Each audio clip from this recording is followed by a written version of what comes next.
A paz do Senhor a todos os irmãos, é com muita alegria que nós damos início ao 16º Congresso Apologético Pastor Natanael Rinaldi.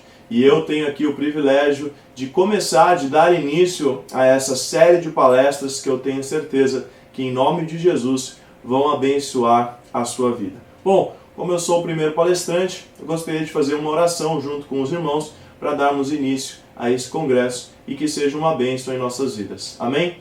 Pai, nós somos gratos por essa oportunidade. Nós te damos honra, glória e louvor pela certeza da atuação do Teu Espírito Santo nessas palestras que vão ditar este congresso, Pai. Em nome de Jesus, usa as nossas vidas para que nós possamos abrir os olhos daqueles que precisam conhecer a verdade do Evangelho, a verdade que liberta, restaura e renova. Pai, em nome de Jesus, que o Teu Espírito Santo esteja agindo em nós para que a Tua palavra seja pregada.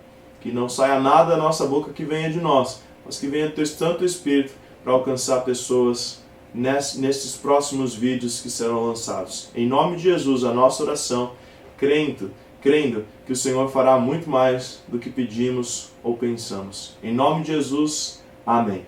Bom, meu nome é Lucas Rinaldi, eu sou pastor aqui na Igreja Evangélica da Paz, em Santos, juntamente com a minha esposa Daniela Rinaldi. Nós pastoreamos os jovens aqui da igreja, nós atuamos aqui com os jovens, e o tema da minha palestra é como as seitas e as heresias têm atraído os jovens. E eu creio que de forma geral nós podemos também falar de todos, não única e exclusivamente acerca dos jovens. Nós temos percebido nesses últimos anos um grande avanço do número dos evangélicos aqui no Brasil. Você pode ter visto na mídia, nas redes sociais, muitas pessoas que hoje dizem que são cristãs, que são evangélicos, pessoas que estão se batizando nas águas. E claro, isso nos deixa muito felizes, mas também levanta uma questão. Será que essas pessoas estão mesmo convertidas ao Evangelho de Jesus? Ou são pessoas que são adeptas de Jesus, gostam do ensino de Jesus, até gostam de ouvir uma palavra, mas não gerou uma verdadeira conversão? Infelizmente nós estamos vendo esse grande boom que tem ocorrido. Pessoas que estão ouvindo louvor, ouvindo pregações. E eu me lembro que antigamente não, eu creio que é algo que acontece praticamente todos os cultos, né? No final do sermão, o pastor pergunta quem deseja receber o Senhor como o seu único e suficiente Salvador, ou aquele que por algum motivo estava longe e hoje, ouvindo essa palavra, o Espírito Santo tocando seu coração, decide voltar para os caminhos do Senhor. E costumamos ouvir aquele que confessá-lo publicamente, o Senhor também confessará diante do Senhor. E eu creio que talvez você que esteja me ouvindo aqui, por se tratar de um congresso apologético, você já teve essa experiência, a sua confissão de fé. A minha primeira confissão pública de fé foi num acampamento, Palavra da Vida, em 2008, no dia do meu aniversário. E dentro do meu coração aconteceu esse milagre. Eu entendi a mensagem de Jesus. O rapaz que conversava ali comigo, ele me trouxe um versículo, e aquele versículo eu pensava, como eu nunca tinha ouvido esse versículo antes, como ninguém tinha me falado dessa forma assim, e a transformação estava acontecendo então dentro da minha vida. Passou alguns meses, eu esfriei na fé, confesso que eu esfriei na fé. Mas passado mais algum tempo eu entendi que não tinha como ficar longe de Jesus. Aquele milagre que tinha acontecido dentro do meu coração naquele dia 16 de julho de 2008 tinha sido algo verdadeiro. Eu fui para a igreja decidido a levantar a minha mão após o sermão. Terminou a pregação, o pastor concluiu e ele perguntou quem naquela noite gostaria de receber o Senhor como o seu único e suficiente Salvador ou se reconciliar. Bom, deu um tempo, eu confesso que eu fiquei com uma certa vergonha, e talvez algum irmão já tenha passado por isso também, uma situação onde você quer fazer ali, mas fica com aquele frio na barriga, será? As pessoas vão olhar para mim, ainda mais eu, como filho, neto do pastor, as pessoas iam falar, nossa, mas ele não é... Eu sei que eu chorei demais, eu levantei as minhas mãos, e aquele dia marcou o dia que eu tomei a decisão pelo meu batismo. Foi no dia 25 de setembro de 2010, no último mês, então, completaram-se 11 anos do meu batismo. E desde então, eu tenho caminhado com o Senhor, e eu creio que você pode dizer comigo também nessa manhã, nessa tarde, nessa noite, que é a melhor escolha que nós podemos fazer nas nossas vidas. E eu lembro, na minha juventude, ser crente parecia algo de outro planeta. Você falar que era crente, eu lembro que na escola era uma dificuldade muito grande para mim tomar esse passo de falar publicamente da minha fé. E eu não entendia muito bem isso. Hoje as coisas já estão diferentes. Hoje a igreja tem tido muitas adesões. E eu vou dar um exemplo, por exemplo, de uma academia. Você já deve ter visto pessoas que se matriculam na academia, mas pessoas que não aparecem na academia. Elas pagam lá o plano e elas ficam talvez presas com um plano de 1 ano e fica lá debitando do seu cartão e você vai 3 vezes de 12 meses. Pessoas têm levado o Evangelho de Jesus assim também. Hoje a igreja tem tido muitas adesões, muitas, mas pessoas que gostam de Jesus e só. Pessoas que gostam de ouvir uma palavra um pouco mais leve, dizendo que vamos vencer, que vamos conseguir, mas isso é diferente de conversão. A conversão é um processo que acontece dentro de nós. E tem um texto de Lucas, capítulo 1, versículo 26 e 37, que fala sobre o nascimento de Jesus. Quando Maria, ela ouve do anjo, salve agraciada. Salve agraciada. Então, o plano de Jesus nas nossas vidas, ele começa quando nós aceitamos receber Jesus dentro do nosso coração.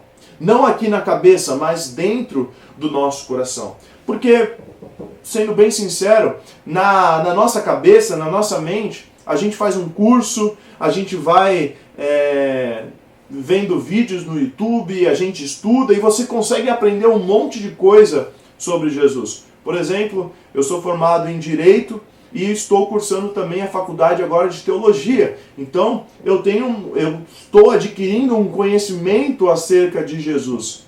Mas o plano de salvação começa quando nós aceitamos Ele aqui dentro do nosso coração. E nós vemos nesse capítulo 1 do Evangelho de Lucas, contando sobre o nascimento de Jesus, a história de Jesus com Maria, na família ali, com José, começa quando ela estava levando uma vida normal. E é muito legal o exemplo que Jesus usa, o nascimento de Jesus, como ela é agraciada por Jesus, porque nós vemos pela Bíblia que Maria estava noiva de José. E meu irmão, noivo pensa no quê? Pensa nas coisas do casamento, o que vai acontecer, quais vão ser as pessoas e tudo mais. E do nada, ela recebe a visita de um anjo falando, você vai receber Jesus dentro do seu ventre, você vai ser, então, a portadora de Jesus. E ele chega falando, você é agraciada, você é alcançada por Jesus. E Maria, é claro, ela toma aquela apreensão, imagina a cabeça de uma jovem mulher com o seu quase marido ali também, imagina a situação que ela aconteceu. E muitas vezes é assim que acontece nas nossas vidas. Jesus é Ele que dá o primeiro passo, é Ele quem vem, é Ele quem abre o nosso coração para querer, é Ele quem coloca no nosso coração o desejo de buscá-lo, e Ele quem se apresenta. E nós, o que nós fazemos? Nós somos alcançados. Nós, como Maria, ouvimos um dia também, salve agraciado, você foi escolhido, e é com você agora. Quem salva é Deus. Quem salva é o Salvador. Só que o homem ele pode aceitar ou rejeitar isso. Então, nós somos agraciados, nós somos esses que foram alcançados por Jesus. E você provavelmente se lembra antes da sua conversão. E antes do aceite, antes do eu quero, antes do eu me rendo, acontece alguns passos, acontece um milagre que é algo espiritual. E é muito legal que quando acontece esse salve agraciado por parte de Maria, como acontece essa conversão de Maria? Maria, ela fica grávida. E uma mulher grávida, logo nos primeiros meses, nas primeiras semanas, ela não muda muito a estética do corpo da mulher. Se você um casal casado teve ali a sua relação e o marido e a esposa estão grávidos agora, a mulher está grávida. Não é no dia seguinte ao ato sexual que a mulher descobre, olha, eu estou grávida, a gente se relacionou ontem e hoje eu descubro eu acordo com a notícia que eu estou grávida. Precisa acontecer vários processos dentro do corpo da mulher para que milhões de células, de espermatozoides, eles possam fazer o papel deles ali e a mulher poder gerar a vida. Só que logo nos primeiros momentos a gente não tem essas informações. E se você olha para uma mulher no dia seguinte, talvez que ela teve o ato sexual, você não vai olhar e falar, nossa, ela está grávida. Assim como aconteceu com Maria. No dia seguinte, após a visita do anjo, ninguém falou para Maria, você, Maria, você está estranha, será que você está grávida? Não, porque é algo normal que acontece. O que eu quero passar aqui para os irmãos é, a vida com Jesus, elas são passos até uma verdadeira mudança das nossas vidas. Por exemplo, eu aceito Jesus hoje, dia 9 de outubro. No dia 10 de outubro, poucas coisas ainda na minha vida vão estar mudando. A conversão é algo que vai acontecendo na vida do ser humano, até que chega um ponto que a barriga começa a crescer. E quem recebe Jesus, quem aceita Jesus, precisa carregar Jesus cumprindo a sua palavra. Chega um momento que você olha para uma mulher e você não tem como dizer, essa mulher não está grávida. Você olha para a barriga da mulher e você diz, aquela mulher está grávida. E é assim a vida do crente. Ao longo do tempo, as pessoas precisam olhar em nós, aquela pessoa tem algo diferente, aquela pessoa fala de um jeito diferente, aquela pessoa usa as palavras de um jeito diferente. Ou seja, as pessoas precisam ver em nós a mudança que aconteceu em nós, o milagre que aconteceu em nós. E por fim, nesse processo de gravidez, o que acontece no final? Ao final dos 9 meses, a mulher, ela gera a vida. E o que a gente aprende com o nascimento de Jesus? Ao colocar Jesus no mundo, Jesus, então, ele alcança e abençoa milhares e milhões de pessoas e tem feito isso até hoje. Então, o terceiro ponto que nós podemos colocar aqui é entregar Jesus para outras pessoas. Então, a conversão, ela passa por alguns pontos. Primeiro, nós entendemos e nós aceitamos receber Jesus dentro de nós. Ao ponto que nós tomamos essa decisão, nós precisamos colocar em prática as coisas que nós vamos aprendendo. A oração, o jejum, a leitura bíblica, o estudo da palavra, a comunhão com os irmãos.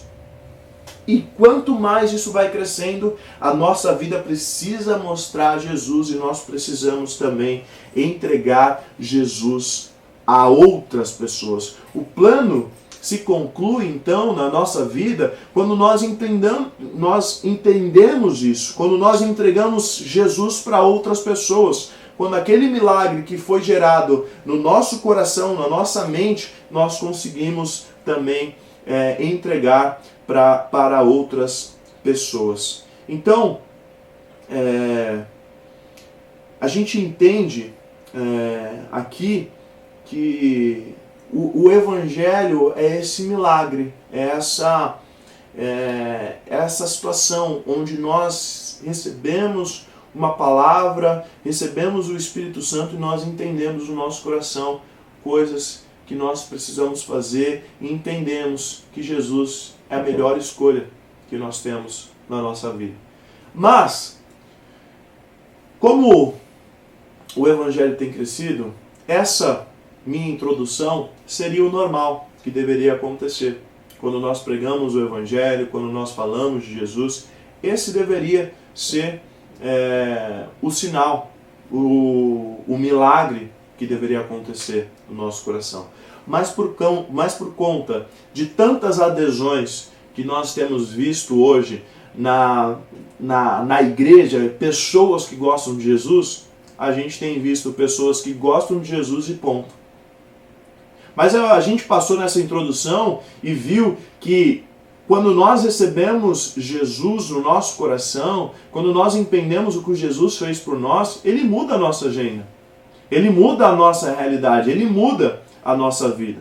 Por exemplo, quando a Maria está grávida e ela está praticamente tendo Jesus ali, acontece um recenseamento e ela precisa fazer uma viagem longa para ir até José por causa de um decreto de um rei maluco que queria matar Jesus e tudo mais. Imagina a situação. Se você perguntasse para Maria, era isso que eu queria, era isso que eu imaginava? Fazer uma viagem dessa com um burrinho, com um jumento, andando, não sei, mas imagina uma grávida de 9 meses fazendo uma viagem dessas, com ruas esburacadas, com ruas de terra. Imagina a situação. E a vida do crente justamente é essa. A vida do crente não é uma vida, você aceita Jesus, você recebe Jesus no seu coração e agora é tudo mil maravilhas, agora é tudo bem, agora... Mas infelizmente é esse evangelho que nós temos visto ultimamente. O evangelho que diz para nós, venha para Jesus e os seus problemas vão ser resolvidos. Venha para Jesus e tudo vai mudar.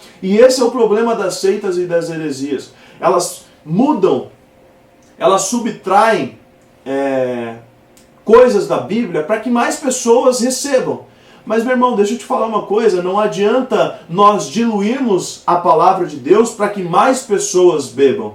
Porque vão ser pessoas bebendo de algo que não transforma, que não muda. Nós não precisamos de palavras apenas motivacionais. Nós precisamos de Jesus. Ele é o nosso Redentor. Ele é suficiente. Cristo é suficiente. Nós precisamos parar de querer pregar o Evangelho que, nossa, eu preciso salvar todo mundo, então eu vou dar um jeitinho aqui, vou diminuir. Vou falar de um jeito mais brando, não vou falar talvez do inferno, não vou falar talvez de uma condenação. Não, vou falar só que Jesus é amor, que tudo bem, que vá. Nós sabemos que essa não é a realidade. Nós não podemos diluir a mensagem para que mais pessoas bebam delas, porque nós só vamos ter pessoas bebendo de algo que não transforma, que não muda. Como eu disse no começo, existem muitas adesões. E meus irmãos, eu estava vendo uma matéria e provavelmente você já ouviu, e eu já ouvi isso muito quando eu era criança. As pessoas perguntavam sobre a religião e as pessoas diziam, eu sou católico não praticante. Isso era muito comum se ouvir antigamente. Eu sou um católico não protestante. Você ouve muito isso. Mas hoje em dia nós temos visto também pessoas falando, eu sou um evangélico não praticante. Eu sou um evangelho não praticante. Meu irmão, é a mesma coisa que eu virasse aqui e falasse para vocês, eu sou o jogador do Santos, mas eu não sou praticante. Não tem como, não existe isso. Não tem como nós dizermos que nós somos uma coisa se nós não praticamos ela. Ou nós somos de Cristo, ou nós não somos de Cristo. A Bíblia é muito clara, não existe meio termo. E para entendermos isso também, existe a carta de Paulo aos Gálatas, o capítulo 6, capítulo 1, desculpa, ele tem um verso que me chamou muita atenção e eu quero deixar ele aqui para os irmãos. A carta de Paulo aos Gálatas, capítulo 1, versículos 6 ao 12, diz assim: Admiro-me de que vocês estejam abandonando tão rapidamente aqueles que os chamou pela graça de Cristo para seguirem outro evangelho, que na realidade não é o evangelho. O que ocorre é que algumas pessoas os estão perturbando, querendo perverter o evangelho de Cristo. Mas ainda que nós, ou um anjo do céu, prega um evangelho diferente daquele que lhes pregamos, que seja amaldiçoado. Como já dissemos e agora repito, se alguém lhes anuncia um evangelho diferente daquele que já receberam, que seja amaldiçoado. Acaso busco eu agora a aprovação dos homens ou a de Deus? Ou estou tentando agradar homens? E se eu ainda estivesse procurando agradar a homens, não seria servo de Cristo. Irmãos, quero que saibam que o evangelho por mim anunciado não é de origem humana. Não o recebi de pessoa alguma, nem me foi ele ensinado. Pelo contrário, eu recebi de Jesus por revelação. É como o texto da ceia, onde ele diz também: pois eu recebi do Senhor aquilo que tenho os ensinado. Então, é necessário que a gente entenda, aqui Paulo está falando aos Gálatas algo que tem acontecido muito claro na nossa geração. E Paulo é extremamente duro com essa igreja. Paulo ele está dizendo logo de cara na carta, logo no capítulo 6, dizendo: olha, admira-me que vocês estão fazendo isso. É como se Paulo estivesse dizendo para nós hoje: eu estou chocado, eu estou perplexo. É como o pastor Natanael, nosso saudoso pastor Natanael diria: misericórdia, o que vocês estão fazendo? O que está acontecendo? O que está acontecendo entre vocês? Porque rapidamente vocês estão mudando o evangelho que eu apresentei para vocês para um outro evangelho. Para um evangelho mais light, para um evangelho talvez mais do coach. E ele diz, Paulo diz, esse outro evangelho é amaldiçoado. E quem pregar, que seja amaldiçoado. Paulo é muito duro. E nós precisamos tomar muito cuidado. Nós precisamos pregar o evangelho de Cristo. E Paulo vai além, até mesmo se eu chegar para vocês e falar: olha, eu vou dar uma revisada, como nós ouvimos recentemente, nós precisamos dar uma atualizada. Ele diz: se até mesmo eu fizer isso, é um outro evangelho, que eu seja amaldiçoado. Vai além, se um anjo descer do céu e te falar um evangelho diferente que nós temos anunciado, que seja amaldiçoado. E meus irmãos, esse tem sido o grande perigo da nossa geração. É claro, nós ficamos felizes, nossa, aquela pessoa tem mudado, a pessoa se batizou, mas até que ponto essa pessoa entendeu realmente essa mensagem da cruz? Não podemos tirar, adicionar nada. A palavra de Jesus é suficiente. Jesus é suficiente para nós.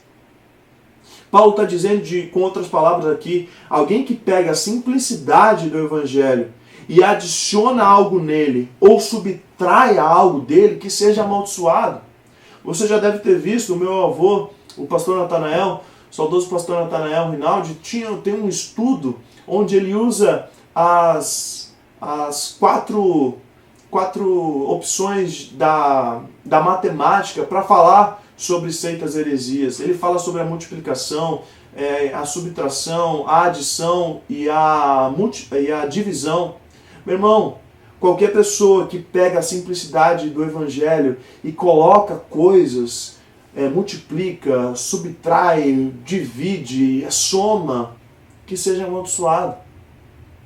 Eu sei, é uma palavra dura, mas nós precisamos falar a verdade, a simplicidade de Cristo.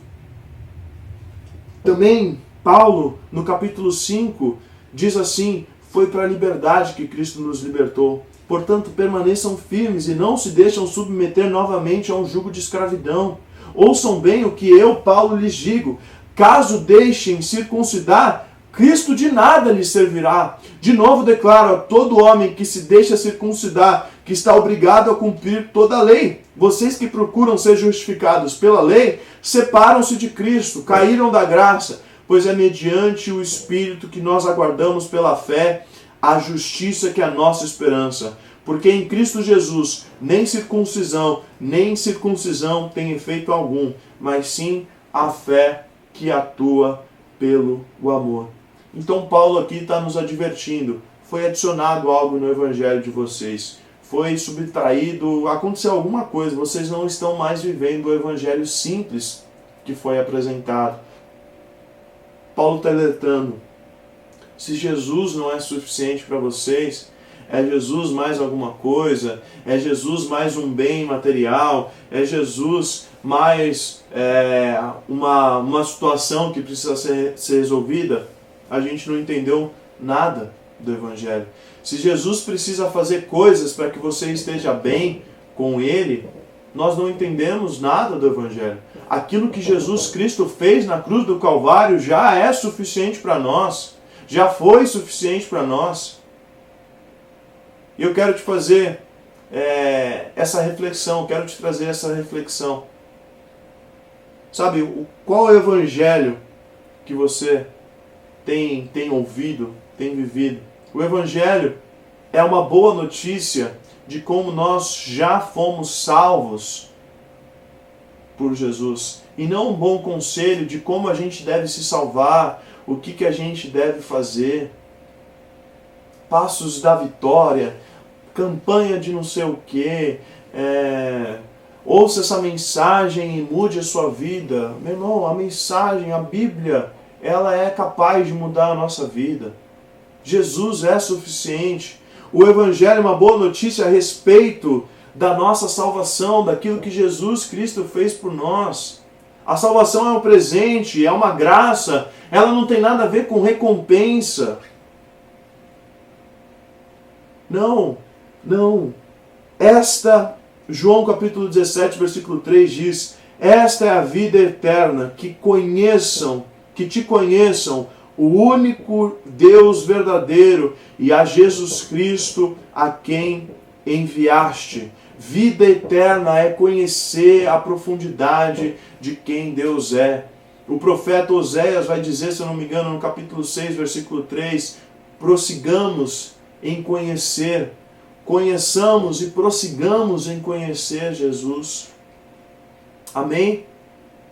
Amém? Jesus nos escolheu, Jesus está de braços abertos, amém? Sim, é verdade, nós não precisamos de nada além do que a palavra de Deus diz para nós. Ninguém pode chegar no peito e dizer,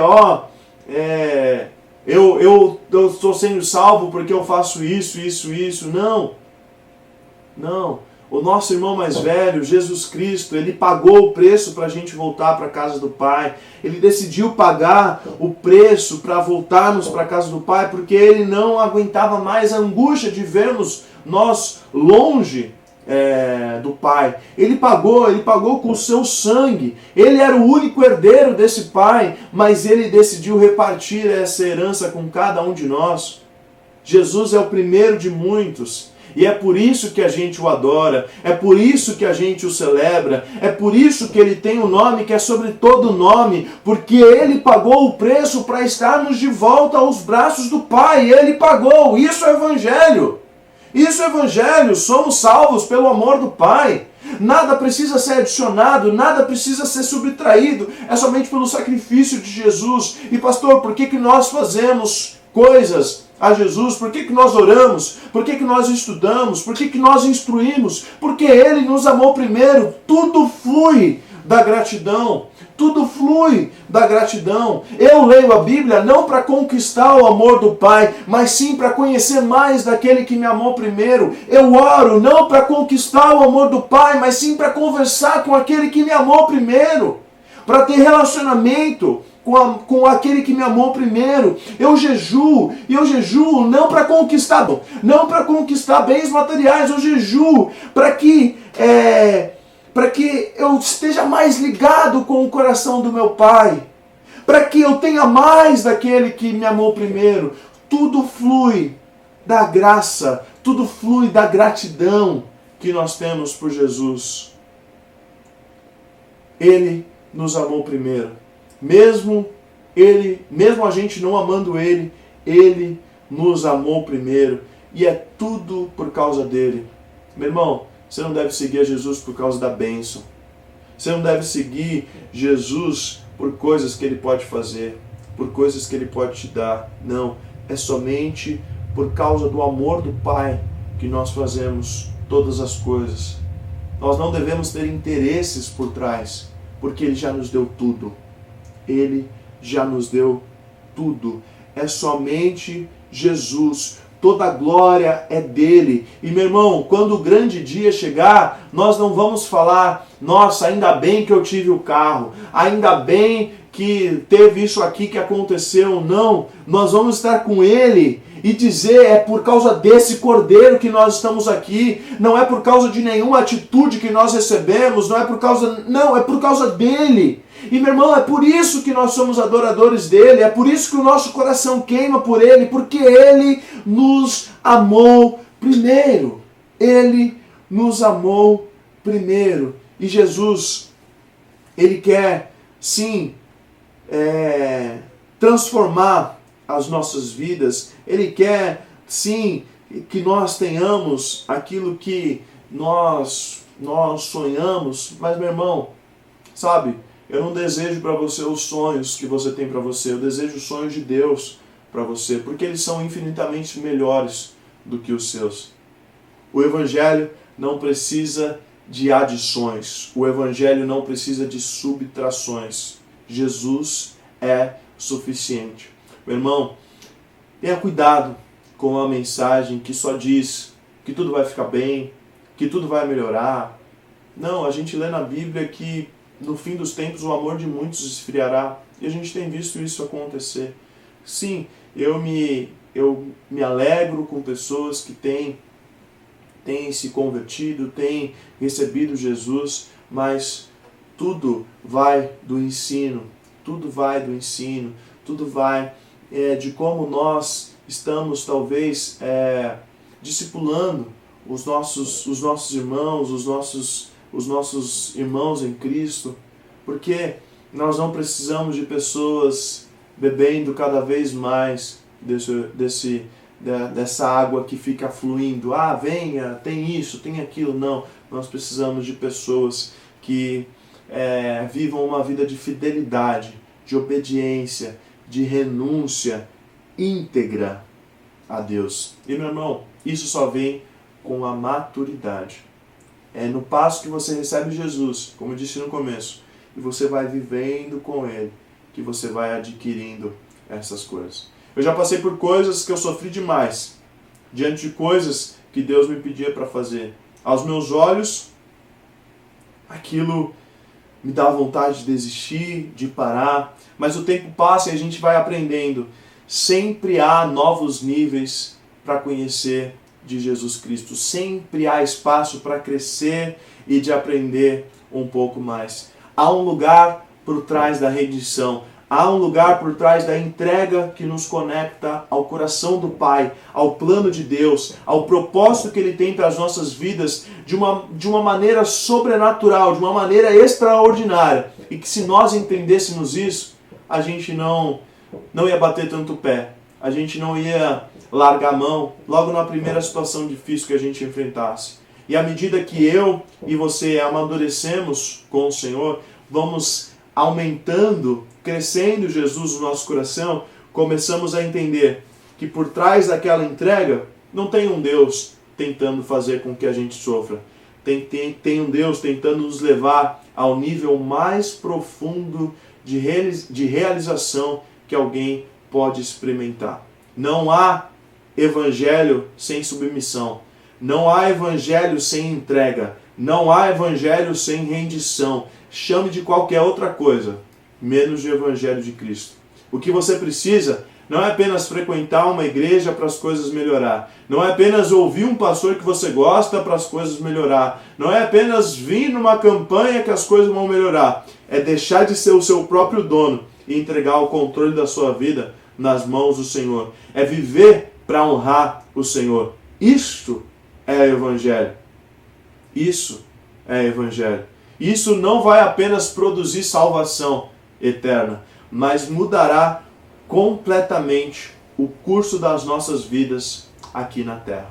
Amém? E para finalizar, eu quero te deixar um exemplo de Judas. Sim, Judas Iscariotes. No livro de Mateus, capítulo 26, 49 a 50, Judas fala para aqueles homens que ele vendeu Jesus: aquele que eu beijar é esse que vocês vão prender.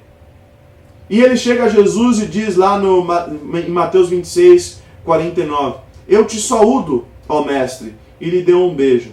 Jesus, contudo, lhe perguntou: amigo, para que vieste? Meu irmão, minha irmã, Judas, ele teve o bom pastor. Judas, ele teve o melhor líder. Judas, ele teve o maior dos mestres, o dono de toda a sabedoria, o grande amigo. E mesmo tendo vivido ao lado de Cristo, mesmo tendo experimentado tantas coisas ao lado de Cristo, Judas não discerniu Cristo. Mesmo ouvindo as suas palavras, ele não teve essas palavras penetradas no seu coração. Não. O exemplo de Judas fala muito a nós, então. Principalmente cristãos que frequentam um bom culto, ouvem uma boa palavra, recebem boas porções a respeito de Jesus, porém não têm as suas vidas transformadas e mudadas. Eles querem a boa parte de estar ao lado de Jesus, mas não permite que o Jesus os transforme por dentro. E assim como Judas, muitas pessoas não têm entendido a mensagem de Cristo.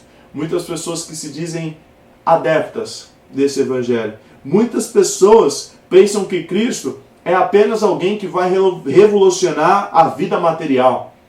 Eu vim para Cristo porque o pastor me disse que a minha vida financeira vai mudar esse mês. Na virada do mês vai mudar. Não, porque eu ouvi que se eu vier para Jesus, ele vai resolver os problemas do meu dia a dia. Não entenderam que a mensagem de Cristo é sobre um reino que não é deste mundo. É sobre um reino que nós devemos estar preparados. O reino dos céus. Algumas pessoas não mudam, não avançam e não crescem. Por quê? Acham desculpas em tudo. E meu irmão, se nós não formos mudados, regenerados, Cristo nunca será suficiente para nós. Será sempre Cristo e alguma coisa. Cristo e um bem.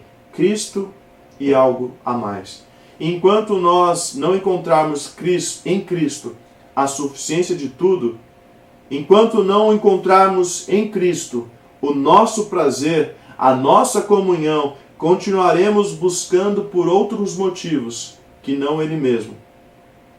E meu irmão, se nós não buscarmos por quem Ele é, pela sua presença, pela sua amizade e o seu amor, eu preciso te dizer, você tem buscado o Evangelho errado.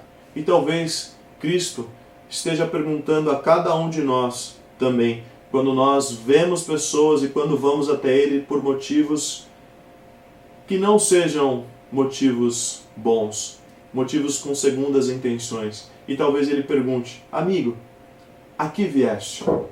E eu finalizo perguntando: qual tem sido a sua verdadeira resposta diante dessa pergunta? Amém? Que Cristo possa nos abençoar em nome de Jesus. Pai, nós louvamos o Teu nome pelo privilégio de viver não de forma autônoma, mas por conta própria, do jeito que a gente quer, esperando algo em troca, mas alinhado ao Teu querer, à Tua vontade e ao Teu propósito, Deus. Ele é o melhor para as nossas vidas. Nós clamamos, Jesus, para que a Tua bênção venha sobre nós, para que o Senhor use misericórdia das nossas vidas, Deus. Que nós possamos buscar o Senhor por aquilo que o Senhor é, não por aquilo que o Senhor pode nos dar, mas por aquilo que o Senhor já fez por nós. Em nome de Jesus, a nossa oração, oramos agradecidos, em nome de Jesus. Amém. Meu irmão, que Deus te abençoe, que eu posso de alguma forma ter abençoado a sua vida através dessa palestra. E se você quiser conversar, tem aqui embaixo os comentários, você pode conversar comigo, fazer alguma pergunta, vai ser um maior prazer poder conversar com o irmão ou com a irmã. Que Deus te abençoe e fique agora com as próximas palestras e que Deus abençoe a sua vida em Cristo Jesus. Amém e até a próxima.